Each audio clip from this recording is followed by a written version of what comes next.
இயேசு உன்னை ஆசீர்வதிப்பார், இன்று முதல் ஆசீர்வதிப்பார். ஆசீர்வதிப்பார், உன்னை ஆசீர்வதிப்பார், இன்று முதல் ஆசீர்வதிப்பார்.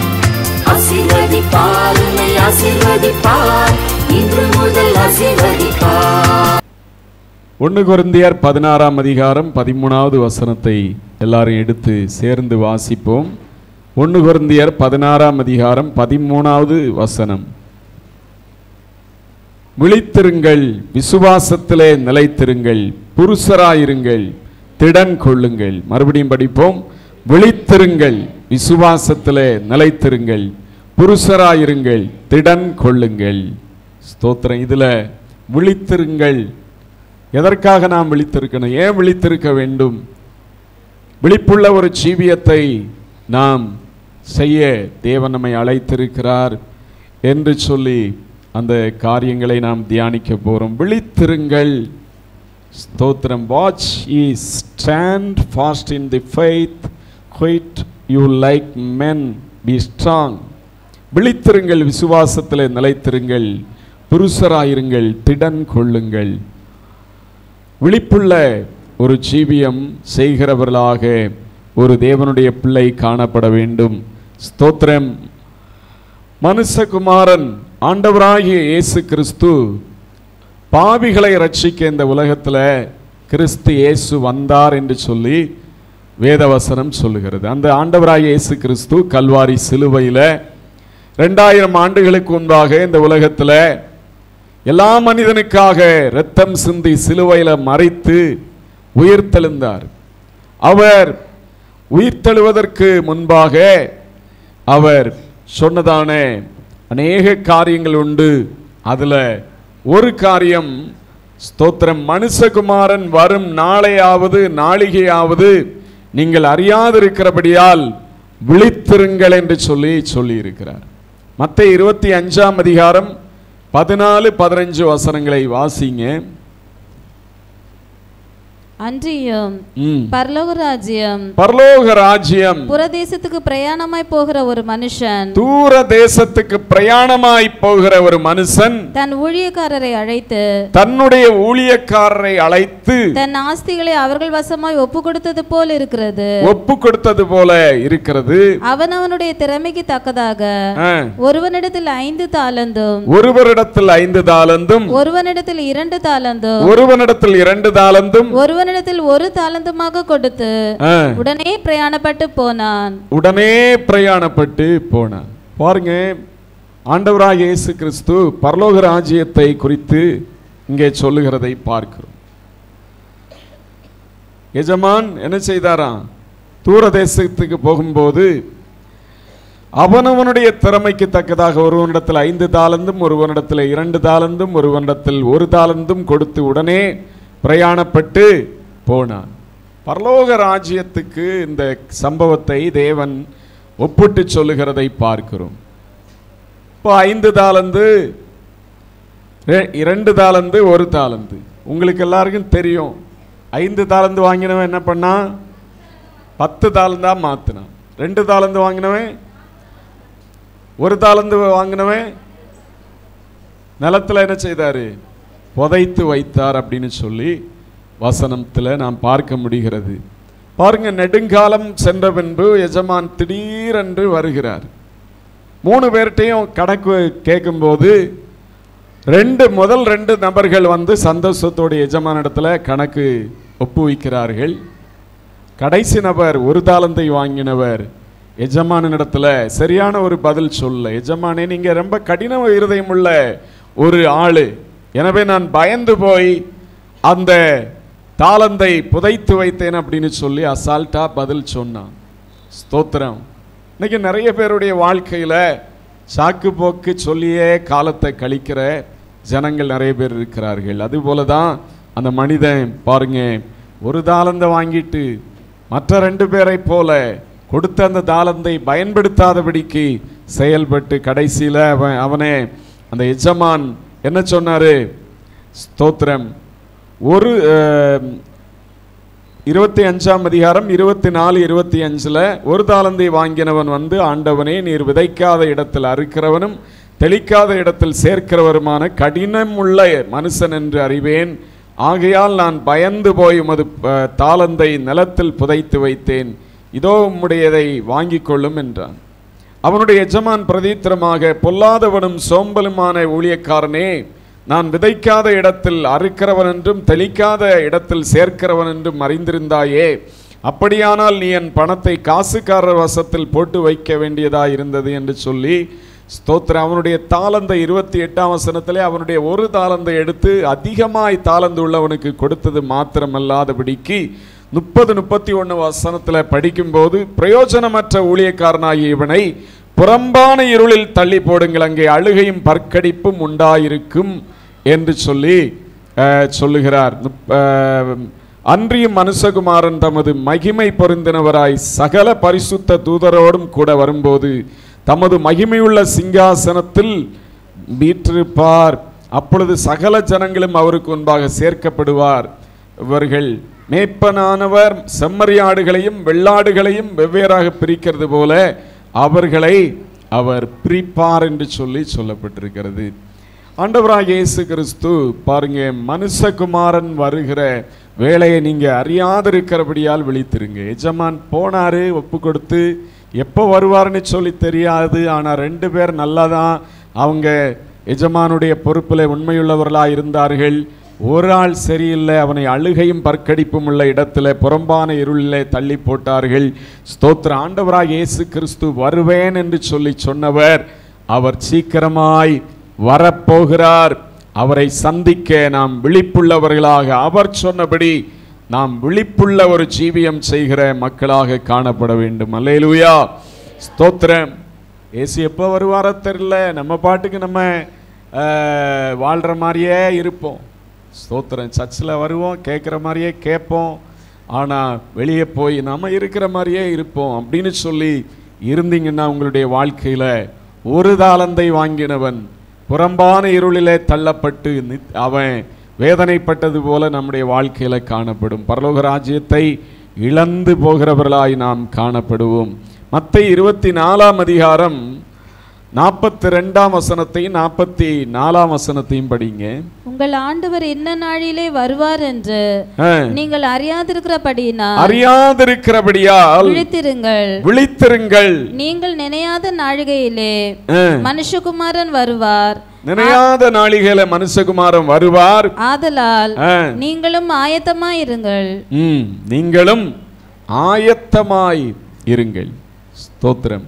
உங்கள் ஆண்டவன் இன்ன நாளிகையில வருவார் என்று நீங்கள் அறியாதிருக்கிறபடியினால் விழித்திருங்கள். திருடன் இன்ன ஜாமத்தில் வருவான் என்று வீட்டஜமான் அறிந்திருந்தால் அவன் விழித்திருந்து தன் வீட்டை கன்னமிட ஓட்டான் என்று அறிவீர்கள். நீங்கள் நினையாத நாளிகையில மனுஷகுமாரன் வருவார். ஆதலால் நீங்களும் ஆயத்தமாயிருங்கள். நினையாத நாளிகையில அவர் வருவார்.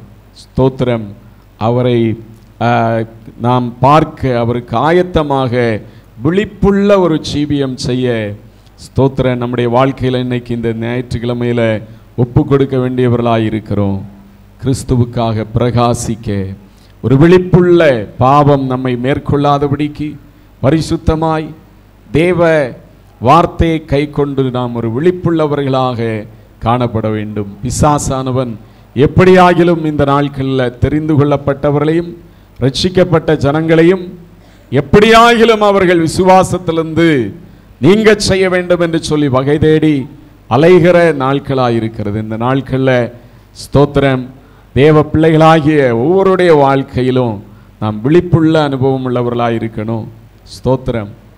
சின்ன பிள்ளைகள் வைத்திருக்கிறவங்க கொஞ்சம் முன்னாடி வந்து உட்காருங்க. கேமரா பக்கத்தில் நீங்கள் உட்கார வச்சிங்கன்னா திடீர்னு இழுத்து விட்டாங்கன்னா 1.5 லட்சம் ரூபாய்க்கு நீங்கள் தான் பொறுப்பு. ஸ்தோத்திரம். எனவே நீங்கள் தான் கேர்ஃபுல்லாக இருக்கணும். ஸ்தோத்திரம். ஒரு பாடலை, கிறிஸ்துவுக்காய் பிரகாசிப்போம், எழுப்புதலை நாம் காண்போம். கிறிஸ்துவுக்காய் பிரகாசிப்போம், எழுப்புதலை நாம் காண்போம். கிறிஸ்துவுக்காய் பிரகாசிப்போம், எழுப்புதலை நாம் காண்போம். விழுந்து விழுந்து எழுந்தது போதும், வீறு கொள்வோம் பிரகாசிக்க. விழுந்து விழுந்து எழுந்தது போதும், வீறு கொள்வோம் பிரகாசிக்க. விழித்து எழுவோம், பாரம் கொள்வோம், சுதந்தரிப்போம் நம் பாரதத்தை. விழித்து எழுவோம், பாரம் கொள்வோம், சுதந்தரிப்போம் நம் பாரதத்தை. இது எழுப்புதலின் காலம், நாம் செயல்படும் நேரம். இது எழுப்புதலின் காலம், நாம் செயல்படும் நேரம். கிறிஸ்துவுக்காய் பிரகாசிப்போம், எழுப்புதலை நாம் காண்போம். கிறிஸ்துவுக்காய் பிரகாசிப்போம், எழுப்புதலை நாம் காண்போம். ஆண்டவரே, உமக்காய் நாங்கள் பிரகாசிக்கணும். விழுந்து விழுந்து எழும்புகிற மக்களாய் அல்ல, விழித்து எழுந்து ஆண்டவரே உமக்காக, ஆண்டவரே உம்முடைய வருகைக்காய் காத்திருக்கிற மக்களாய், உம்முடைய சித்தம் செய்கிற மக்களாய் இருக்க இந்த நாளிலே ஆண்டவரே ஒவ்வொருவருக்கும் உதவி செய்யுங்க. இந்த நாளிலே தியானிக்க போறதான வார்த்தைகள் விழித்திருங்கள் என்கிற தலைப்பில் நாங்கள் தியானிக்க போகிறோம். கர்த்தாவே, ஒவ்வொருவருடைய வாழ்க்கையிலும் விழிப்புள்ள ஜீவியம் செய்ய உதவி செய்யும். இயேசு நாமத்தில் ஜெபங்கள் நல்ல பிதாவே, ஆமென். ஸ்தோத்திரம். உங்கள் எஜமான் நிறையாத நாளிகளே வருவார், ஆகையினால் நீங்கள் விழித்திருங்கள். ஸ்தோத்திரம். 13ஆம் அதிகாரம், மார்க்கு 13ஆம் அதிகாரம், அதனுடைய 32ஆம் வசனம் படிங்க. மார்க்கு 13:32. அந்த நாளையும் அந்த நாளையும் அந்த நாழிகையையும் அந்த நாளிகையும் பிதா ஒருவர் தவிர மற்றொருவனும் அறியான், மற்றொருவரும் அறியார்கள். பரலோகத்தில் உள்ள தூதர்களும் அறியார்கள், குமாரனும் அறியார். அக்காலத்தை நீங்கள் அறியாதபடியால் எச்சரிக்கையாயிருங்கள், விழித்திருந்து ஜெபம் பண்ணுங்கள். விழித்திருந்து ஜெபம் பண்ணுங்கள். அந்த நாளையும் அந்த நாளிகையும் பிதா ஒருவர் தவிர மற்றொருவனும் அறியான், பரலோகத்தில் உள்ள தூதர்களும் அறியார்கள், குமாரனும் அறியார். அந்த அக்காலத்தை நீங்கள் அறியாதிருக்கிறபடியால் எச்சரிக்கையாயிருங்கள், விழித்திருந்து ஜெபம் பண்ணுங்கள். இயேசு வருகிற நேரத்தை இயேசுவே அவருக்கே தெரியாதான், பிதா ஒருவர் தான் அறிவார் அப்படின்னு சொல்லி வசனம் சொல்லுகிறது. எனவே நாம் ஆண்டவருடைய வருகையை எதிர்நோக்கி இந்த உலகத்தில் காத்திருக்கிற மக்களாய் காணப்பட வேண்டும். அல்லேலூயா. வருவேன் என்று சொன்ன ஆண்டவர் அவர் சீக்கிரமாய் வருவார். ஸ்தோத்திரம். வருவேன் என்று சொல்லி சொன்ன தேவன் அவர் சீக்கிரமாய் வருவார். நான் அவரை பார்க்கணும், அவர் வரும்போது அவரை பார்க்கணும். இல்லாவிட்டால் என்னுடைய வாழ்க்கையில் அவர் வருகிறதற்கு முன்னாடி அவருடைய சமூகத்தில் நான் நிற்க வேண்டியது இருந்தாலும் நான் ஆயத்தமுள்ளவனாய் இருக்கணும் அப்படின்னு சொல்லி தேவ பிள்ளைகள் ஒவ்வொரு நாளும் விழித்திருந்து நாம தேவனை சந்திக்க ஆயத்தப்பட்டு கொண்டே இருக்க வேண்டும். இதைத்தான் வேதம் சொல்லுகிறது. விழித்திருங்கள் அப்படின்னா விழித்திருக்க சர்ச்சில் சொன்னாங்க. எனவே நைட்டெல்லாம் தூங்காம அப்படியே விழித்திருக்கிறது அப்படின்னு சொல்லி நினைக்காதுங்க. தூங்க வேண்டிய நேரத்தில் தூங்கணும், அதே நேரத்தில் ஒரேடியாக தூங்கிட்டும் இருக்கக்கூடாது. தூங்குகிற நேரத்தில் தூங்கணும், வேலை செய்ய வேண்டிய நேரத்தில் நல்லா வேலை செய்யணும். ஸ்தோத்திரம். சோம்பேறிகளை பார்த்து எறும்பனிடத்தில் கற்றுக்கொள் அப்படின்னு சொல்லி ஆண்டவர் சொல்லுகிறார். ஆண்டவருடைய பிள்ளைகள் நல்லா தேவைக்கு தூங்கணும், அப்போதான் ஹெல்த்து உடம்புக்கு. அதே நேரத்தில் வேலை செய்கிற நேரத்தில் அந்த நேரத்தில் தூங்கிட்டு இருக்கக்கூடாது. வேலை செய்ய வேண்டிய நேரத்தில், உங்கள் கடமைகளை செய்ய வேண்டிய நேரத்தில் நீங்கள் அதை கண்டிப்பாக நிறைவேற்றும் போது தான் உங்களுடைய வாழ்க்கையில் அது முன்னேற்றத்துக்கு நேராய் நடத்தும். ஸ்தோத்திரம். மனுஷகுமாரனுக்கு நாம விழிப்புள்ளவர்களாக நாம் காத்திருக்க வேண்டும் என்று சொல்லி கர்த்தருடைய வசனம் சொல்லுகிறது. பாருங்க, அவர் இனி வரும்போது எப்படிப்பட்ட வல்லமையோடு வருவாராம். 13ஆம் அதிகாரம் 26, 27 வசனங்களை படிங்க. மார்க்கு 13, 26, 27. அப்பொழுது மனுஷகுமாரன் மிகுந்த வல்லமையோடும் மகிமையோடும் மேகங்களின் மேல் வருகிறதை காண்பார்கள். அப்பொழுது அவர் தம்முடைய தூதரை அனுப்பி தாம் தெரிந்து கொண்டவர்களை பூமியின் கடைமுனை முதற்கொண்டு வானத்தின் கடைமுனை மட்டுமல்ல 4 திசைகளிலும் இருந்து கூட்டி சேர்ப்பார். 4 திசையிலிருந்தும் கூட்டி சேர்ப்பார். அப்பொழுது மனுஷகுமாரன் மிகுந்த வல்லமையோடும் மகிமையோடும் மேகங்கள் மேல் இறங்கி வருவதை காண்பார்கள். அப்பொழுது அவர் தம்முடைய தூதரை அனுப்பி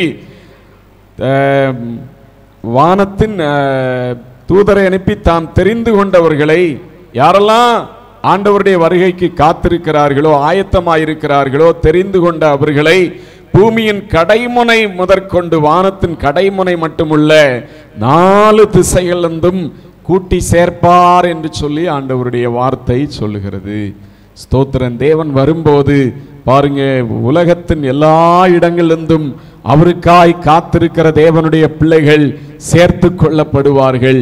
இயேசுவினுடைய வருகைக்காக சபை காத்திருக்கணும். இன்னைக்கு எதற்காக ஒரு கிறிஸ்தவ ஜீவியை நான் செய்கிறேன் அப்படின்ற தெளிவில்லாதபடிக்கு நிறைய ஜனங்களுடைய வாழ்க்கையில எப்படியோ வாழ்கிற ஜனங்களை பார்க்கிறோம். ஸ்தோத்திரம். தேவ பிள்ளைகளாகிய நம்முடைய வாழ்க்கையில் ஆண்டவராகிய இயேசு கிறிஸ்து இந்த உலகத்துல முதல் தடவை வந்து நம்ம எல்லாரையும் பாவத்தின் பிடியில, ஸ்தோத்திரம், பிசாசனுடைய அந்தகார கட்டுகள் இருந்து, இருளின் ஆதிக்கத்திலிருந்து நம்மை விடுதலையாக்க கிரயம் செலுத்தினார். இனி ஆண்டவர் வரப்போகிறார். தமக்காய் அந்த பரிசுத்தமாக்கப்பட்ட அந்த ஜனங்கள், தமக்காய் உண்மையாய் காத்திருக்கிறவர்களை எல்லாரையும் சேர்த்து பரலோகத்துல சேர்க்கும்படியாக அவர் 2வது தடவை வரப்போகிறார் என்று சொல்லி வசனம் சொல்லுகிறது. அப்போ வரப்போகிற இயேசுவுக்காக சபை என்ன செய்யணும்? சபை ஆயத்தமாகணும். சபை என்ன செய்யணும்? சொல்லுங்க. சபை என்ன செய்யணும்? ஆயத்தமாகணும். ஆயத்தமா இருக்கணும். அவருடைய வார்த்தைகளை, அவருடைய உபதேசங்களை, அவருடைய வேதம் சொல்லுகிறபடி நம்ம வாழ்க்கையில வாழ்ந்து அவருக்காக காத்திருக்கிற மக்களாக, ஸ்தோத்திரம், தூங்கி வழிகிறவர்களாய் அல்ல. தூங்கி வழிகிறதுன்னா என்ன? பாவம், என்னென்ன உலக காரியங்கள் உண்டோ அவைகளிலே சிக்குண்டவர்களாய் நம்முடைய வாழ்க்கை இருக்கிறது. அப்படிப்பட்ட அனுபவங்களை மாற்றி தேவ பிள்ளைகளாகிய நம்முடைய வாழ்க்கையில விழிப்புள்ள ஒரு அனுபவமுடையவர்களாய் காணப்பட வேண்டும். ஸ்தோத்திரம். உங்க குடும்பத்தில் யாரோ ஒருத்தர் ஃபாரின் போயிட்டார், நல்ல பெரிய ஒரு வேலையில இருக்கிறாரு. ஸ்தோத்திரம். அவர் சொல்லுகிறார், பல வருடம் ஆகிவிட்டது அவர் போயிட்டு. திடீரென்று சொல்லுகிறார், ஸ்தோத்திரம், 2 மாசத்துக்குள்ள நான் வந்துடுவேன் அப்படின்னா, அவர் எப்போ வருவேன் அப்படின்னு சொல்லி டேட்டு சொல்லலை. நான் திடீர்னு வருவேன் அப்படின்னா நீங்கள் எப்படி இருப்பீங்க? 2 மாதம், அந்த 2 மாசத்துல முதல் மாசத்தின் முதல் நாள்லேருந்தே இன்னைக்கு வந்துடுவாரோ, நாளைக்கு வந்துடுவாரோ, பல வருஷம் ஆச்சே அவர் போயிட்டு, வருவேன் அப்படின்னு சொல்லி இருக்கிறாரே அப்படின்னு சொல்லி வீடெல்லாம் சுத்தம் பண்ணி அவருக்கு பிடிச்சதான பல காரியங்களை எல்லாம் செய்து, என்னென்ன உங்களுக்கு தோணுதோ எல்லாத்தையும் செய்து அவரை வரவேற்க நீங்கள் காத்திருப்பீங்க. ஆண்டவராகிய இயேசு கிறிஸ்து நமக்கு, நான் திரும்ப வருவேன், ஆயத்தமாகுங்க, சபை ஆயத்தமாகட்டும் அப்படின்னு சொல்லி போயிருக்கிறார். அவர் சீக்கிரமாய் வருவார். அவர் வரும்போது நாம வெட்கப்படுகிறவர்களாய் அல்ல, கைவிடப்பட்டவர்களாய் அல்ல, ஆண்டவருடைய வருகையிலே அவரோடு கூட சேர்க்கப்பட்டதான கூட்டத்தில் தேவ பிள்ளைகளாகி நாம் இருக்க வேண்டும். அல்லேலூயா. அந்த கூட்டத்தில் சேர்க்கப்படாட்டா என்ன ஆகும்னா, நரகம், நரகத்தில் அக்கினியும் கந்தவும் எரிகிற நரகத்தில் நம்முடைய வாழ்க்கை நித்தியமாய் அது அனுபவிக்க வேண்டியதாக இருக்கும். எனவே தேவ ஜனங்களாகி நம்முடைய வாழ்க்கையில, ஸ்தோத்திரன், தேவனுடைய வார்த்தைகளுக்கு இடம் கொடுத்து ஒவ்வொரு நாளும் நம்ம ஒவ்வொரு குடும்பங்களில் இருக்கிறோம், பல வேலைகளை செய்கிறோம், வியாபாரங்களை செய்கிறீங்க, பல பொறுப்புகள் இருக்கலாம். ஆனால் நம்முடைய நோக்கம் தேவனுடைய வார்த்தையை சார்ந்ததாய் இருக்கணும். மனுஷகுமாரன் நினையாத நாளிகளே அவர் வருவார். இயேசு சீக்கிரமாய் அவர் நினையாத நாளிகளே வருவார். அவரை சந்திக்க நான் ஆயத்தமுள்ளவனாய் இருக்கணும் அப்படின்ற எண்ணத்தோடு நம்ம ஒவ்வொரு நாளும் ஜீவிக்கிறவர்களாக காணப்பட வேண்டும். எத்தனை பேருக்கு ஏதாவது புரியுது? கொஞ்சமாவது புரியுதுன்றவங்க ஒரு அல்லேலூயா சொல்லுங்க. ஏன் புரியலையா, நீங்க ஏதோ சொல்றீங்க அப்படின்றவங்க ஒரு அல்லேலூயா சொல்லுங்க. ஸ்தோத்திரம். குழப்பமா இருக்கு அப்படின்றவங்க யாராவது இருந்தால் அல்லேலூயா சொல்லுங்க. இப்போ ரொம்ப தெளிவாக தான் இருக்கீங்களோ? கேள்வி கேட்கலாமா? ஸ்தோத்திரம். என்ன சொன்னேன் அப்படின்னு கேட்டுடலாமோ? Praise the Lord. பாருங்க, ஆண்டவர் இயேசு முதல் தடவை இந்த உலகத்தில் வந்தார். அதனால நம்ம எல்லாரும் அவருடைய பிள்ளைகளாக இன்னைக்கு ரட்சிக்கப்பட்டு அந்த தேவனை, அந்த ஜீவனுள்ள தேவனை ஆராதிக்கிறவர்களாய் சபையில் இருக்கிறோம். வீட்டில் ஜெபம் பண்ணுறோம். நான் இயேசுவனுடைய பிள்ளை அப்படின்னு சொல்லி உரிமையாக நாம சொல்கிறோம். அந்த தேவன் சொல்லி இருக்கிறார், நான் சீக்கிரமாய் வருவேன், உங்களுக்காக ஒரு ஸ்தலத்தை ஆயத்தம் பண்ணின பின்பு நீங்களும் என்னோடு கூட இருக்கும்படியாய் நான் வந்து உங்களை சேர்த்து கொள்ளுவேன் என்று சொல்லி இருக்கிறார். அந்த தேவனை சந்திக்க நாம் ஆயத்தமுடையவர்களாக காணப்பட வேண்டும்.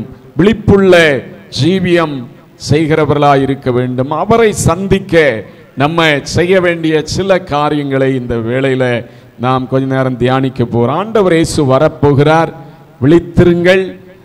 எந்த நேரம் வேணாலும் அவர் வருவார் என்று சொல்லி அவரே சொல்லியிருக்கிறார். பரிசுத்தவான்கள் சொல்லியிருக்கிறார்கள். அவரை சந்திக்க, இயேசுவை சந்திக்க நம்முடைய வாழ்க்கையில் இந்த உலகத்தில் செய்ய வேண்டியதான காரியங்கள். ஸ்தோத்திரம். நம்ம இந்த உலகத்தில் ஏதோ கோடிக்கணக்கான நாட்கள் வாழ போறதில்லை. ஒரு மனுஷன் 100 வருஷம் வாழ்ந்தான்னா இந்த உலகத்தில் எத்தனை வருஷம் வாழ்வான்?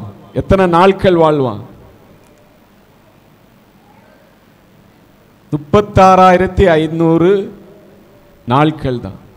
வெறும் 36,500 நாட்கள் தான் ஒரு மனுஷன் 100 வருஷம் இந்த உலகத்தில் வாழ்ந்தான்னா வாழுவான். ஸ்தோத்திரம். அப்படிப்பட்ட ஒரு வாழ்க்கையில் தான் நம்ம வாழுகிறோம். ஸ்தோத்திரம். தேவ பிள்ளைகளாகி நம்முடைய வாழ்க்கையில் விழிப்புடையவர்களாய் நம்முடைய வாழ்க்கையை வாழ வேண்டும்.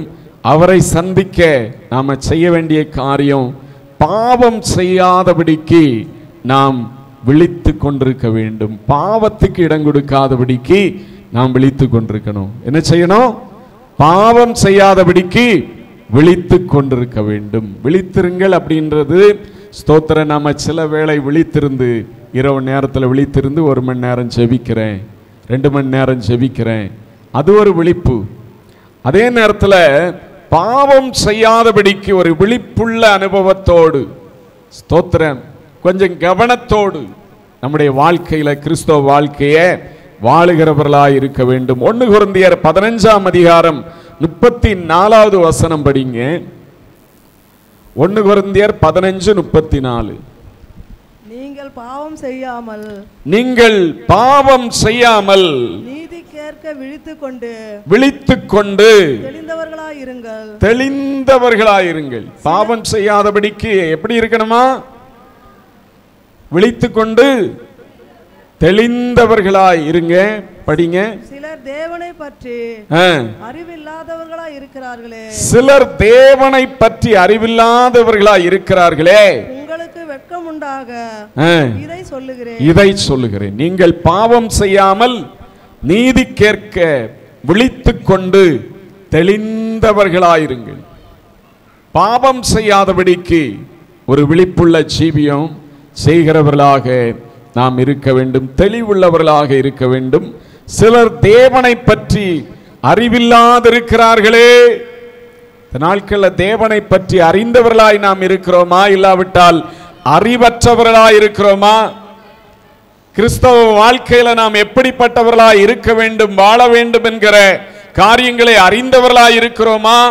இல்லாவிட்டால் அறியாமல் மற்ற ஜனங்களைப் போல நம்முடைய வாழ்க்கையில காணப்படுகிறோமா? ஸ்தோத்திரம். நீங்கள் பாவம் செய்யாமல் இருங்கள் அப்படின்னு சொல்லி கர்த்தருடைய வார்த்தை சொல்லுகிறது. பாவம் செய்யாமல், பாவத்துக்கு இடம் கொடுக்காமல் உங்களுடைய வாழ்க்கையில ஒரு தெளிவுள்ளவர்களாக விழித்திருங்கள். ஸ்தோத்திரம். நாட்களில் பாவத்துக்கு இடம் கொடுக்கிற மக்களை பார்க்கிறோம். தாறுமாறான வாழ்க்கை. ஸ்தோத்திரம். விட்டு வந்ததான பாவத்துக்கு மறுபடியும் திரும்புகிறது. குடி பழக்கம், சிகரெட்டு, மறைமுகமாக பல காரியங்கள், மூக்குப்பொடிகளை போடுகிறது, இப்படிப்பட்ட காரியங்கள் ஸ்தோத்திரம் விட்டு வந்ததான காரியங்களை செய்கிறது. ஆன்ஸ், சிலருக்கு ஆன்ஸ் போடுகிறது. யாரு? விசுவாசியை நான் சொல்றேன், ரட்சிக்கப்பட்டவங்க அப்படின்னு சொல்லி சொல்றது. ஸ்தோத்திரம். விழித்திருங்கள். உங்களுடைய வாழ்க்கையில விழித்திருந்து உங்களை காத்து கொள்ளணும். ஒரு தெளிவுள்ளவர்களாயிருந்த நம்முடைய வாழ்க்கையை இயேசுவுக்குள்ளாக காத்து கொள்ள வேண்டும் என்று சொல்லி வசனம் சொல்லுகிறது. அதே 15ஆம் அதிகாரத்தில் 33ஆம் வசனத்தை நாம் படிக்கும்போது அதுல என்ன சொல்லப்பட்டிருக்கிற பாருங்க. மோசம் போகாதிருங்கள். மோசம் போகாதிருங்கள். ஆகாத சம்பாஷணைகள், ஆகாத சம்பாஷணைகள் நல்லொழுக்கங்களை கெடுக்கும். நல்லொழுக்கங்களை கெடுக்கும். மோசம் போகாதிருங்கள். ஆகாத சம்பாஷணைகள், தேவையில்லாத வார்த்தைகளை பேசும்போது, ஒரு ஆணா இருக்கலாம், ஒரு பெண்ணா இருக்கலாம். இன்னைக்கு கல்யாணம் ஆகாதவங்க எப்படி விழுந்து போகிறார்களோ அந்த அளவுக்கு கல்யாணம் ஆனவர்களும் விழுந்து போகும்படியாய் பிசாசு செய்கிறான். பாருங்க, முதல்ல ஆகாத சம்பாஷணைகள். ஒரு குடும்பத்தில் ஒரு குடும்ப தலைவியாய் ஒரு பெண் இருக்காங்கன்னா அந்த குடும்பம் தான் எனக்கு அப்படின்னு சொல்லி அதிலே அவர்கள் தெளிவுள்ளவர்களாக இருக்கணும். அதுபோல தான் ஒரு கணவர் இருக்கிறார், குடும்ப தலைவர் இருக்கிறார்னா தன்னுடைய குடும்பம் தான். இதுக்கு இடையில எந்த ஒரு காரியமும் வரக்கூடாது, ஒரு பெண்ணும் வரக்கூடாது, ஒரு ஆணும் வரக்கூடாது என்கிறதுல தெளிவா இருக்கணும். ஆகாத சம்பாஷணைகள் நல்ல ஒழுக்கங்களை என்ன செய்யுமா? கெடுக்கும். மோசம் போகாதிருங்கள் என்று சொல்லி கர்த்தருடைய வார்த்தை சொல்லுகிறது. மற்றவரிடத்துல தேவையில்லாத பேசுகிறது. இப்படிப்பட்ட காரியங்கள் தேவனுடைய பிள்ளைகளுடைய வாழ்க்கையில தவிர்க்கப்பட வேண்டியதா இருக்கிறது. பேசுகிறதுனால தான், ஆதியில தொடங்கி பேசினதுனால தான் ஏவாள் கூட விழுந்து போனாங்க. பிசாசு சர்ப்பத்தின் ரூபத்தில் வந்து பேசுறான். என்ன தோட்டத்தில் இருக்கிற கனியெல்லாம் புசிக்க கூடாதுன்னு ஆண்டவர் சொன்னாரோ? இல்லை இல்லை, இந்த நடுவில் இருக்கு பாத்தியா, அதை மாத்திரம்தான் சாப்பிடக்கூடாது. இப்போ பிசாசு சொல்றான், நீ அதை சாப்பிட்டன்னா கடவுளை மாதிரி ஆயிடுவே அப்படின்னும் போது ஸ்தோத்திரம், அந்த வஞ்சக வார்த்தைக்கு ஏவாள் இடம் கொடுத்தாள். ஆண்டவருடைய கட்டளை மீறி பாவம் செய்ததை வேதம் சொல்லுகிறது. பாருங்க, இன்னைக்கு பேச்சு தான் மனிதனே கெடுக்கிறது. இன்னைக்கு ஃபோன் எல்லார் கையிலையும் இருக்கு. ஃபோனை வைத்து யார் கூட என்ன பேசுறீங்க? தேவையில்லாத காரியங்களை பேசுறீங்களா? தேவையான காரியங்களை பேசிட்டு, ஃபோன் இருக்கிறது நல்லதான், தேவையான காரியங்களை பேசிட்டு வச்சிடணும். ஸ்தோத்திரம். தேவையில்லாத காரியங்களை நீங்கள் பேசும்போது நீங்கள் நல்ல காரியங்களுக்காய் பேசுவீங்க. பேசி பேசி வரும்போது தேவையில்லாத ரூட்டு மாறுது அப்படின்னா அப்படிப்பட்ட நபர்களை என்ன செய்யணும்? தவிர்க்கணும். வேதம் அதைத்தான் சொல்லுகிறது. மோசம் போகாதிருங்கள், என் பிள்ளைகளை மோசம் போகாதிருங்கள். ஆகாத சம்பாஷணைகள் நல் ஒழுக்கங்களை கெடுக்கும். தோத்திரம். அது கெட்டா கெட்டு போட்டும் அப்படின்னு சொல்றீங்களா சிலர்? தோத்திரம். தேவன் எல்லாவற்றையும் பார்த்து கொண்டிருக்கிறார். நீங்க அவருடைய வருகையில கைவிடப்படுவீங்க. உங்களுடைய வாழ்க்கையை கெடுத்து கொண்டவர்களாக இருக்கும்போது அவர் வரும்போது நீங்க கைவிடப்படுவீங்க. என்னையா சொல்றீங்க? நாங்க சர்ச்சுக்கு வரோமே, காணிக்க கொடுத்தோமே, அப்ப கூடவா? இல்லை. தோத்திர. மோசம் போக்க பண்ணுகிற எல்லா காரியங்களிலிருந்தும் முடிவு பரியந்தவும் நிலைத்திருப்பவனே ரட்சிக்கப்படுவான் என்று சொல்லி கர்த்தருடைய வார்த்தை சொல்லுகிறது. நீங்கள் பாவம் செய்யாமல் ஸ்தோத்திரம் இருங்கள். ஆகாத சம்பாஷணைகள் நல்லொழுக்கங்களை என்ன செய்யும்? கெடுக்கும். இதுபோல அங்க சதையும் நகமும் போல அப்படின்னு சொல்லி எல்லா காரியங்களையும் நீங்க மற்றவரிடத்துல சொல்லவும் கூடாது. அதே சதையும் நகமும் ஒரு நாள் என்ன செய்யும் தெரியுமா? அவ இந்த காரியத்தெல்லாம் என்கிட்ட சொல்லியிருக்கா அப்படின்னு சொல்லி இன்னொரு ஆள்கிட்ட அதை அப்படியே டிரான்ஸ்ஃபர் பண்ணுவாங்க. கடைசியில் அதுவே மன உளைச்சலாகவும் போராட்டமாகவும் உங்களுடைய வாழ்க்கையில மாறிவிடும். தேவ பிள்ளைகளாகிய நம்முடைய வாழ்க்கையில ஸ்தோத்திரம் பாவம் செய்யாதபடிக்கு நாம் விழிப்புள்ளவர்களாக காணப்பட வேண்டும். ஸ்தோத்திரம். இன்னைக்கு பிசாசானவன் ஜனங்களை ஆகாத சம்பாசனையின் மூலமாக வீழ்த்துகிறான். நல்ல ஒரு குடும்பம் போயிட்டே இருக்கும், கடைசியில் பார்த்தா தவறான சில தொடர்புகள், தவறான சில பேச்சுவார்த்தைகள், தவறான பல காரியங்கள் மூலமாய் குடும்பங்கள் இன்னைக்கு உடைந்து போகிறது. ஸ்தோத்திரம். தேவ ஜனங்களாய் உங்களுடைய வாழ்க்கையில் நீங்கள் ஆண்டவருக்கு முன்பாகவும் ஆண்டவர் உங்களுக்கு தந்ததான குடும்பத்துக்கு முன்பாகவும் நீங்கள் சாட்சியுள்ள மக்களாய் காணப்பட வேண்டும். விழித்திருங்கள் என்று சொல்லி கர்த்தருடைய வார்த்தை ஸ்தோத்திரம் இந்த காலை வேளையில் உங்களுக்கு வருகிறது. 1 கொரிந்தியர் 5ஆம் அதிகாரம் அதனுடைய 8வது வசனத்தை படிங்க. 1 கொரிந்தியர் 5:8. ஆதலால் பழைய புளித்த மாவோடு அல்ல, பழைய புளித்த மாவோடு அல்ல, துர்க்கணும் பொல்லாப்பு என்னும் புளித்த மாவோடும் அல்ல, துப்புரவு உண்மை என்னும், துப்புரவு உண்மை என்னும் புளிப்பில்லாத அப்பத்தோடு, புளிப்பில்லாத அப்பத்தோடு பண்டிகையை ஆசரிக்க கடவோம். ஆதலால் பழைய புளித்த மாவோடு அல்ல, துர்க்குணம் பொல்லாப்பு என்கிற புளித்த மாவோடும் அல்ல, துப்புரவு உண்மை என்னும் புளிப்பில்லாத அப்பத்தோடே பண்டிகையை ஆசரிக்க கடவோம். பழைய புளிப்புள்ள அனுபவங்கள், புளிப்பு அப்படின்னா இங்கே குறிப்பிடப்படுகிறது பாவத்தின் காரியங்கள், தேவன் விரும்பாத ஜீவியங்கள். இப்படிப்பட்ட காரியங்களோடு நம்முடைய வாழ்க்கையில் ஆண்டவரே ஸ்தோத்திரம் அப்படின்னு சொல்லி சொல்லாதபடிக்கு பாவத்தை எல்லாம் விட்டு ஸ்தோத்திரம் தேவனுக்கு ஒப்பு கொடுத்து, ஆண்டவரே இனிமே என்ன உமக்கு சாட்சியா நிறுத்தும், இந்த பாவ வாழ்க்கை, இந்த சாக்கடை ஜீவியம் எனக்கு வேண்டாம் அப்படின்னு சொல்லி உங்களுடைய வாழ்க்கையில நீங்க ஆண்டவருக்கு ஒப்பு கொடுக்கும் போது தேவன் உங்கள் மூலமாய் மகிமைப்படுவார். இயேசு வரும்போது நீங்க அவரை சந்திக்க ஆயத்தப்படுகிற மக்களாய் காணப்படுவீங்க. அவரை சந்திக்கப்போ பாவம் மாம்சத்தின் கிரியைகளாக இருக்கலாம், உங்களுடைய சரீரத்தை நீங்களே கெடுக்கிற மதுபானம், இன்னும் போதை வஸ்துக்கள், எந்த ஒரு காரியமாக இருந்தாலும் அது பாவ லிஸ்ட்ல தான் வரும். எனவே பாவம் செய்யாமல் விழித்து கொண்டிருக்கிற தேவ பிள்ளைகளாய் காணப்பட வேண்டும். இரண்டாவதாக மத்தேயு 26ஆம் அதிகாரம் 40-41 வசனம் படிங்க.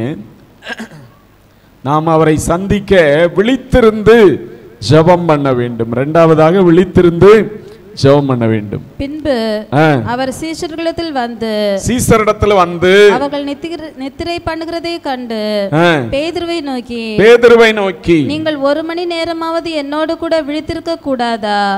நீங்கள் சோதனைக்குட்படாத படிக்கு விழித்திருந்து ஜெபம் பண்ணுங்கள். ஆவி உற்சாகம் உள்ளதுதான், மாம்சமோ பலவீனம் உள்ளது என்றார். அவர் மறுபடியும் 2ஆம் தரம் போய், என் பிதாவே, இந்த பாத்திரத்தில் நான் பானம் பண்ணினால் ஒழிய இது என்னை விட்டு நீங்க கூடாததாகில் உம்முடைய சித்தத்தின்படி ஆக கடவது என்று ஜெபம் பண்ணினார். அவர் திரும்ப வந்தபோது அவர்கள் மறுபடியும் நித்திரை பண்ணுகிறதை கண்டார். அவர்களுடைய கண்கள் மிகுந்த நித்திரை மயக்கம் அடைந்திருந்தது. அவர் மறுபடியும் பாருங்க, இங்கே பார்க்கும்போது ஆண்டவராகிய இயேசு கிறிஸ்து சிலுவையிலே அறையப்படுவதற்கு முன்பாக அவர் 3 சீசர்களை, பேதுரு, யாக்கோபு, யோவான் 3 சீசர்களை அழைத்து கொண்டு போய் இரவு நேரத்தில் ஜெபிக்கும்படியாய் அவர் வழக்கமாய் போகிறதான அந்த மலைக்கு போகிறார். ஸ்தோத்திரம். போகும்போது அந்த சீசர்கள் 3 பேரையும் பார்த்து நீங்க விழித்திருந்து ஜெபம் பண்ணுங்க அப்படின்னு சொல்லி போகும்போது எல்லாரும் தூங்குகிறார்கள். ஒரு தடவை வந்து பார்க்கிறார், 2 தடவை வந்து பார்க்கிறார். ஸ்தோத்திரம். எல்லாரும் தூங்குகிறார்கள். அந்த நேரத்தில் பேதுருவை பார்த்து ஆண்டவர் ஸ்தோத்திரம் 1 மணி நேரமாகிலும் விழித்திருந்து ஜெபி அப்படின்னு சொல்லி ஆண்டவர் சொல்லுகிறதை பார்க்கிறோம். ஸ்தோத்திரம். 40ஆம் வசனத்திலே பின்பு அவர் சீசரிடத்தில் வந்து அவர்கள் நித்திரை பண்ணுகிறதை கண்டு பேதுருவை நோக்கி நீங்கள் 1 மணி நேரமாவது என்னோட கூட விழித்திருக்க கூடாதா? அட்லீஸ்ட் 1 மணி நேரம் கூட வாப்பா உங்களால ஜெபம் பண்ண முடியாது அப்படின்னு சொல்லி பேதுருவை பார்த்து விழித்திருக்க கூடாதா? 1 மணி நேரமாகிலும் விழித்திருந்து ஜெபம் பண்ண கூடாதா? 1 மணி நேரமாகிலும் ஜெபம் பண்றேன் அப்படின்றவங்க மாத்திரம் கை தூக்குங்க. டெய்லி 24 மணி நேரத்தில் 1 மணி நேரம் நான் ஆண்டவருக்கு கொடுக்கிறேன். கொஞ்சம் பேர் தான். ஸ்தோத்திரம். முறையாக நம்ம ஜெபம் பண்ணோம் அப்படின்னா 2 மணி நேரம் 40 நிமிஷம் ஒரு தேவனுடைய பிள்ளை ஜெபம் பண்ணும் அப்படின்னு சொல்லுகிறார்கள். நேரத்தில் ஆண்டவருக்கு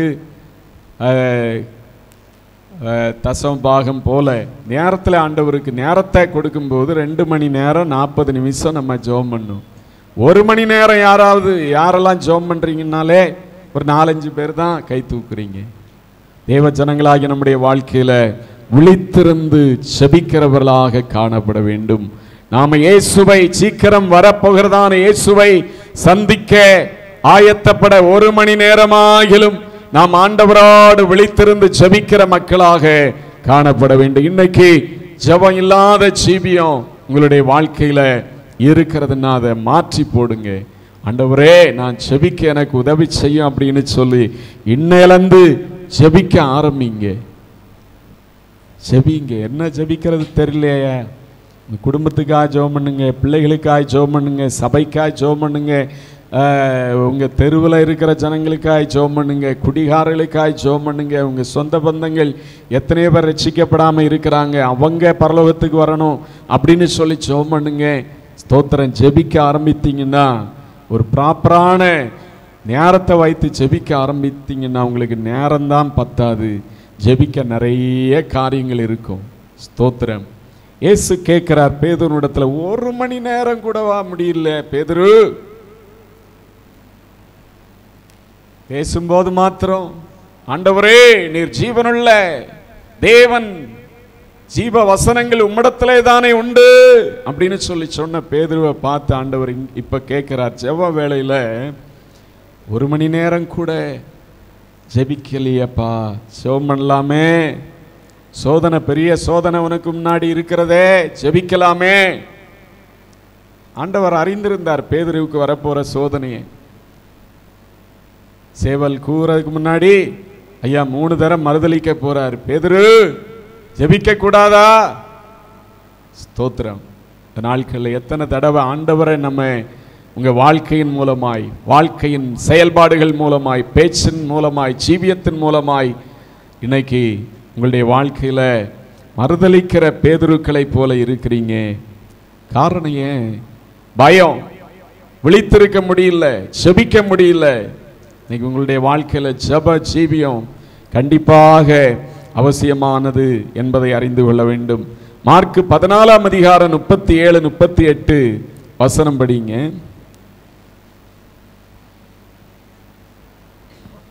பின்பு அவர் வந்து அவர்கள் நித்திரை பண்ணுகிறதை கண்டு பேதுருவை நோக்கி சீமோனே நித்திரை பண்ணுகிறாயா? என்னமா நித்திரை பண்ணுகிறாய்? 1 மணி நேரம் நீ விழித்திருக்க கூடாதா? 1 மணி நேரம் விழித்திருக்க கூடாதா? நீங்கள் சோதனைக்குட்படாதபடிக்கு விழித்திருந்து ஜெபம் பண்ணுங்க. ஆவி உற்சாகம் உள்ளதுதான், மாம்சமோ பலவீனம் உள்ளது என்றார். ஸ்தோத்திரம். ஆவி ஒரு உற்சாகம் உள்ளது, ஆனால் மாம்சம் அது பலவீனம் உள்ளது. மாம்சம் ஒரு பயமுறுத்தலுக்கு, பயம் வந்தாலே மாம்சம் அப்படியே அது பயந்து விடும். அது தேவனுக்கு விரோதமான காரியங்களை செய்ய அது முடிவெடுத்து விடும். எனவே ஆவி அது உற்சாகம் உள்ளதா இருந்தாலும் மாம்சமோ பலவீனம் உள்ளது என்று சொல்லி நீங்க ஜெபிக்கணும், ஜெபம் பண்ணணும், பிரேயர் பண்ணணும் அப்படின்னு சொல்லுகிறதை பார்க்கிறோம். இந்த நாளிலே வந்திருக்கிற உங்களுடைய வாழ்க்கையில ஞானஸ்நானம் எடுத்து இயேசுவின் பிள்ளைகளாய் இன்னைக்கு திருவிருந்து வேற எடுக்கணும். இயேசுவின் பாடுகளை நினைகூர்ந்து அவருடைய பாடுகளுக்கு சாட்சிகளாய், இயேசு எனக்காக அடிக்கப்பட்டார், இயேசுவனுடைய கைகளில் ஆணிகள் அடிக்கப்பட்டது, இயேசுவனுடைய கால் 2ஐயும் வைத்து ஒரு பெரிய ஆணி அடித்தார்கள், இயேசுவனுடைய சரீரம் எல்லாம் இரத்தமாய் எல்லா சரீரத்தின் இரத்தமும் எனக்காக சிந்தப்பட்டது அப்படின்னு சொல்லி இயேசுவனுடைய பாடுகளை நினைகூர்ந்து அந்த திருவிருந்தில் பங்கெடுக்க வந்திருக்கிற உங்களுடைய வாழ்க்கையில இங்கே இயேசுவை சந்திக்க ஒவ்வொரு நாளும் விழித்திருந்து ஜெபிக்க வேண்டும் என்று சொல்லி ஆண்டவருடைய வார்த்தை சொல்லுகிறது. அல்லேலூயா. நான் சொந்தமா கதை விடவில்லை. வேதத்தில் ஆண்டவர் சொல்லி இருக்கிறார், நீங்க ஜெபம் பண்ணுங்க, 1 மணி நேரமாகிலும் விழித்திருந்து ஜெபம் பண்ணு. சோதனை உனக்கு பேதுருவே, உனக்கு முன்னாடி சோதனை வந்திருக்கிறதே, சீசரலே, யாக்கோவே, யோவானே, சோதனை வரப்போகிறதே. நீங்க எனக்கு முன்னா என்ன பிடிக்கும் போது எல்லாரும் ஓடி போறீங்க அப்படின்னு சொல்லி எல்லாத்தையும் ஆண்டவர் அறிந்திருந்தபடினால அப்படி சொல்லுகிறார். பாருங்க, இயேசுவை பிடிக்க வந்த போது ஒருத்தன் கூட இல்லை. ஒரு ஆள் கெட்டி இருந்த துண்டே போட்டு நிர்வாணமா ஓடினா அப்படின்னு சொல்லி வசனம் சொல்லுகிறது. பாருங்க, ஏன் ஜெபம் அவருடைய வாழ்க்கையில் இல்லாதபடினால, பயம், மாமிசம் அது பலவீனமானது, பயம் அவர்களை மேற்கொண்டது. ஸ்தோத்திரம். நம்முடைய வாழ்க்கையில ஜெபிக்காட்டா ஸ்தோத்திரம், பாவம், சிற்றின்பங்கள், தேவன் விரும்பாத காரியங்கள் ஈஸியாக நம்முடைய வாழ்க்கையை வீழ்த்திவிடும். எனவே எச்சரிக்கையோடு ஆண்டவருடைய வருகைக்காக எதிர்நோக்கி ஒவ்வொரு நாளும் நாம விழித்திருந்து ஜெபிக்கிற மக்களாக இருக்க வேண்டும். லூக்கா 21ஆம் அதிகாரம் அதனுடைய 36வது வசனத்தை படிங்க. லூக்கா 21:36. ஆகையால் இனி சம்பவிக்க போகிற இவைகளுக்கெல்லாம் நீங்கள் தப்பி மனுஷகுமாரனுக்கு முன்பாக நிற்க பாத்திரவன்களாக எண்ணப்படுவதற்கு எப்பொழுதும் ஜெபம் பண்ணி விழித்திருங்கள் என்றார். எப்பொழுதும் ஜெபம் பண்ணி விழித்திருங்கள் என்றார். இயேசுவே சொல்லுகிறார், ஆகையால் இனி சம்பவிக்க போகிற இவைகளுக்கெல்லாம் நீங்கள் தப்பி மனுஷகுமாரனுக்கு முன்பாக நிற்கத்தக்க பாத்திரவான்களாக எண்ணப்படுவதற்கு எப்பொழுதும் ஜெபம் பண்ணி விழித்திருங்கள். ஸ்தோத்திரம். இனி சம்பவிக்க போகிற இவைகளுக்கெல்லாம் நீங்க தப்பி, உங்களுக்கு எதிராக வருகிற பாவ சிற்றின்பங்கள், உலகத்தின் கவர்ச்சிகள், ஸ்தோத்திரம், இன்னும் எத்தனையோ காரியங்கள் உங்கள் ஸ்தோத்திர ஆவிக்குரிய வாழ்க்கையை மழுங்க பண்ணி சர்ச்சுக்கு போய் என்ன பிரயோஜனம், ஆராதித்து என்ன பிரயோஜனம், போக வேண்டாம் அப்படின்னு சொல்லி உங்கள் இருதயத்தை எல்லாம் மழுங்கடித்து ஸ்தோத்திரம் தேவனை தேடாதபடிக்கு செய்கிற இப்படிப்பட்ட இனி வரப்போகிற எல்லா காரியங்களுக்கும் நீங்கள் தப்பி மனுஷகுமாரனுக்கு முன்பாக நிற்க பாத்திரவான்களாக எண்ணப்படுவதற்கு எப்பொழுதும் ஜெபம் பண்ணி விழித்திருங்கள் என்றார். என்ன செய்யணுமா? எப்பொழுதும் ஜெபம் பண்ணி விழித்திருங்கள். ஸ்தோத்திரம். விழிப்போடு நம்ம வேலை செய்யலாம், பொறுப்புகள் நமக்கு உண்டு, இந்த உலகத்தில் வாழ நமக்கு பண தேவைகள் எல்லாம் உண்டு, அதற்காக நம்ம உழைக்க வேண்டும். எல்லாம் இருந்தாலும் ஸ்தோத்திரம் நம்முடைய வாழ்க்கையில விழித்திருந்து ஜெபிக்கிற அனுபவம் உள்ளவர்களாக காணப்பட வேண்டும். அல்லேலூயா. ஸ்தோத்திரம். எத்தனை பேருக்கு விழித்திருந்து ஜெபிக்க ஆசையா இருக்கு? அவங்க மாத்திரம் அல்லேலூயா சொல்லுங்க. என்னையா சொல்றது அப்படின்னு சொல்லி சில பேர் இருந்தாலும், சிலர் நீங்க ஆமா ஜெபிக்க போறோம் அப்படின்னு எண்ணத்தோடு இருக்கீங்க. ஆண்டவர் உங்களுக்கு உதவி செய்வாராக. ஸ்தோத்திரம். இனி சம்பவிக்க போகிற இவைகளுக்கெல்லாம் நீங்கள் தப்பி தேவனுக்கு முன்பாக நிற்க பாத்திரவான்களாய் இருக்கும்படி எப்பொழுதும் ஜெபம் பண்ணி விழித்திருங்கள். விழிப்போடு. ஐயோ இன்னைக்கு ஜெபம் பண்ணலையே, நைட்டாவது உட்கார்ந்து ஜெபம் பண்ணும்.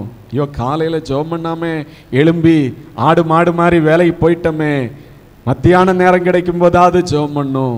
இப்படி உங்களுடைய வாழ்க்கையில ஸ்தோத்திரம் ஜெபிக்க ஒரு தாகமுடையவர்களாக தேவ பிள்ளைகளாய் உங்களுடைய வாழ்க்கையில காணப்பட ஒப்பு கொடுங்க. கொலோசியர் 4ஆம் அதிகாரம் 2வது வசனத்தை படிங்க. கொலோசியர் 4:2.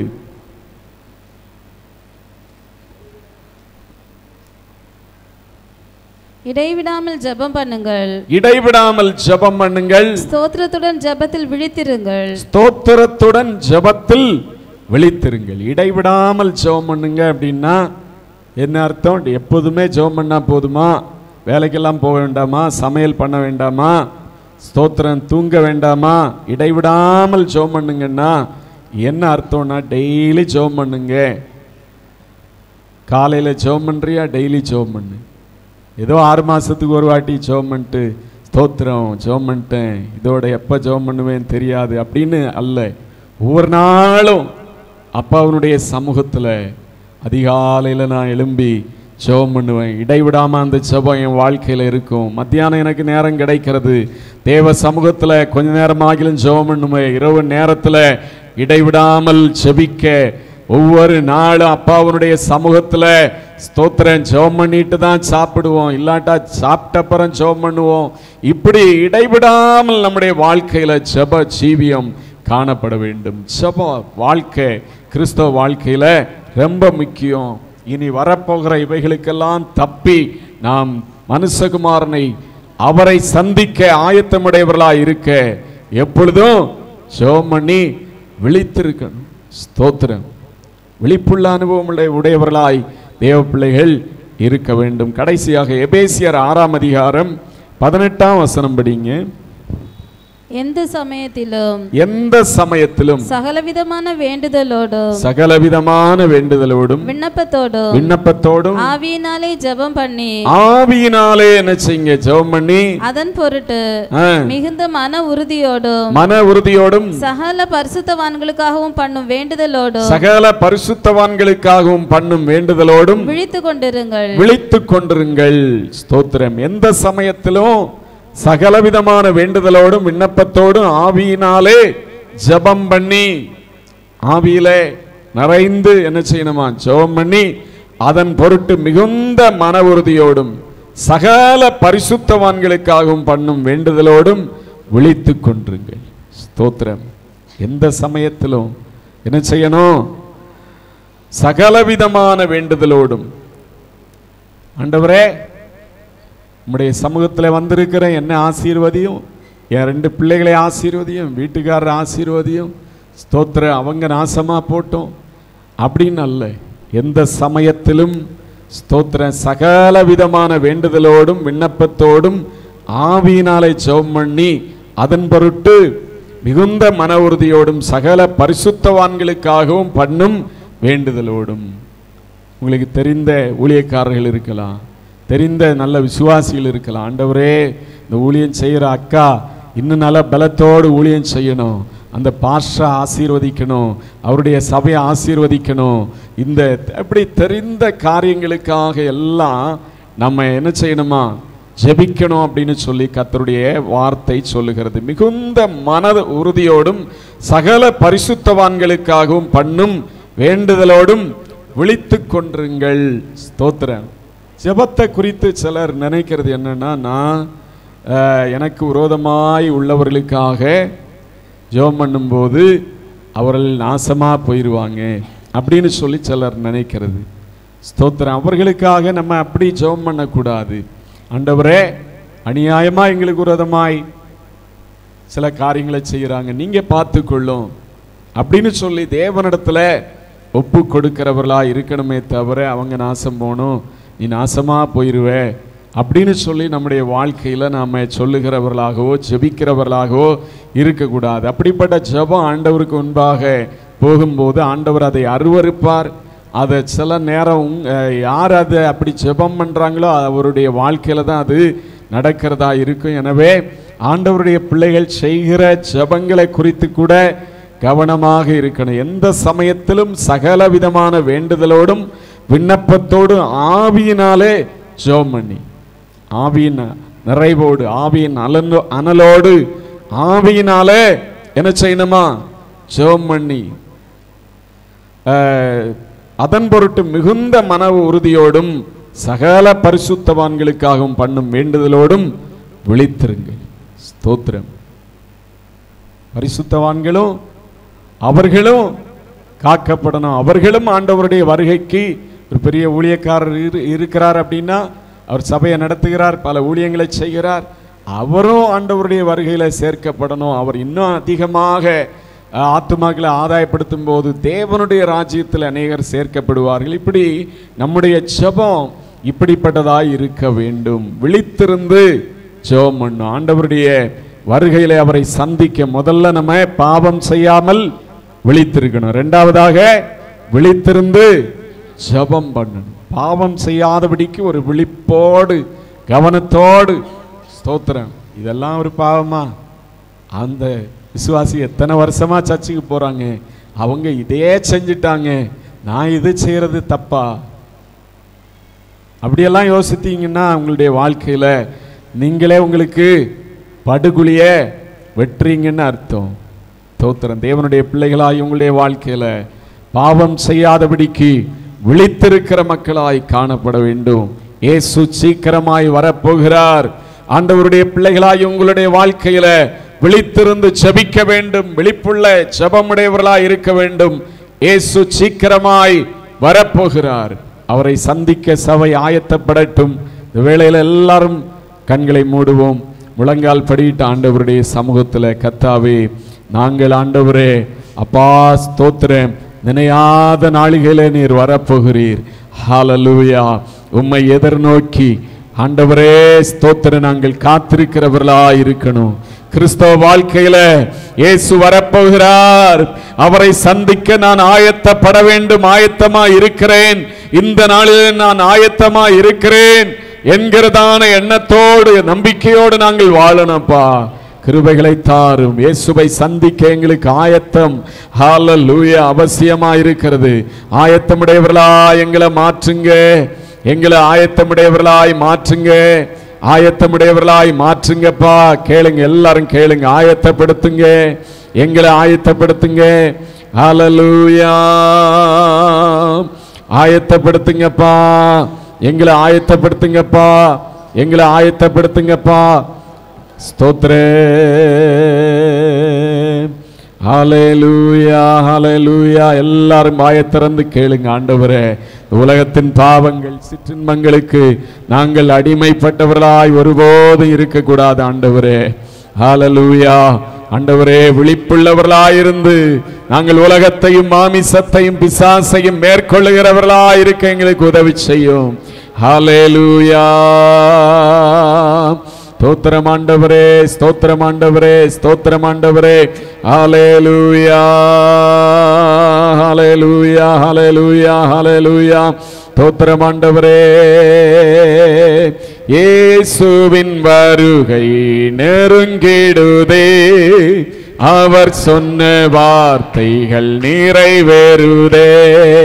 இயேசுவின் வருகை நெருங்கிடுதே, அவர் சொன்ன வார்த்தைகள் நிறைவேறுதே. ஆயத்தமா, ஆயத்தமா, இயேசுவை சந்திக்க ஆயத்தமா, ஆயத்தமா, ஆயத்தமா, இயேசுவை சந்திக்க ஆயத்தமா. இயேசுவின் வருகை நெருங்கிடுதே, அவர் சொன்ன வார்த்தைகள் நிறைவேறுதே. இயேசுவின் வருகை நெருங்கிடுதே, அவர் சொன்ன வார்த்தை நிறைவேறுதே. எக்காள சத்தம் வானில் முழங்க, தூதர்கள் சூழ வந்திடுவார். எக்காள சத்தம் வானில் முழங்க, தூதர்கள் சூழ வந்திடுவார். அவர்களுடன் நாம் காத்திருப்போம், அவர் வருகை நாடிடுவே. அவளுடன் நாம் காத்திருப்போம், அவர் வருகை நாடிடுவே. இயேசுவின் வருகை நெருங்கிடுவே.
இயேசுவின் வருகை நெருங்கிடுதே, இதோ சீக்கிரமாய் வருகிறேன். ஒருவனும் உனக்குள்ளதை எடுத்துக்கொள்ளாதபடிக்கு உனக்குள்ளதை பற்றி கொண்டிரு என்று சொல்லி தேவன் வெளிப்படுத்தல் புத்தகத்தில் சொல்லி இருக்கிறார். ஹல்லேலூயா. தேவனுடைய வருகைக்கு எதிர்நோக்கி ஒவ்வொரு நாளும் வாழுவோம். அவரை சந்திக்க நம்முடைய வாழ்க்கையில பாவம் செய்யாமல் வாழ வேண்டும். அவரை சந்திக்க விழித்திருந்து ஜெபிக்கிற மக்களாய் ஒவ்வொரு நாளும் நாம் காணப்பட வேண்டும். 2 காரியங்களுக்கு உங்களை ஒப்பு கொடுங்க. கர்த்தர் உங்களுக்கு உதவி செய்வாராக. Praise the Lord. எல்லாரும் எழும்பி திருவிருந்துக்காக நம்மை ஆயத்தப்படுத்துவோம். Praise the Lord.